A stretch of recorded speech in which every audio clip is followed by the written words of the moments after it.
இந்த சென்சிட்டிவா இருக்கிற ஒரு விஷயத்தை நான் சொல்றேன். நாம மட்டும் இல்ல சென்சிட்டிவா, இந்த உலகமே ரொம்ப சென்சிட்டிவா மாறிக்கிட்டு இருக்கு. இத கொஞ்சம் நாம நம்முடைய வளர்ப்பு முறையில் மாற்ற வேண்டும். அதற்கு 2-3 டிப்ஸ் பர்வீன் சுல்தானா கொடுத்துட்டு போறேன். குழந்தைகளை வளர்க்கின்ற பொழுது வெயிட்டை தூக்கி பழக்குங்க. எந்த குழந்தை வெயிட் அம்மா அப்பா கையில வச்சிருக்கிற வெயிட்டை தான் கைக்கு வாங்கிக்குதோ அந்த குழந்தை அம்மா அப்பா வயசான வரைக்கும் அது பார்த்துக்கும்.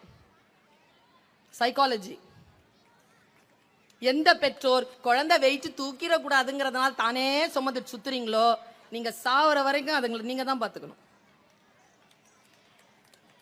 இன்னொரு விஷயம், இன்னைக்கு டைம் நோட் பண்ணிக்கோங்க, 8:05. வீட்டுக்கு போய் ஒரு டயலாக மட்டும் மாத்திருங்க இன்னிலேருந்து. நான் ரொம்ப இன்னைக்கு இருக்கிற சினாரியோல தேவையான விஷயங்களை சொல்லிக்கிட்டு இருக்கிறேன்.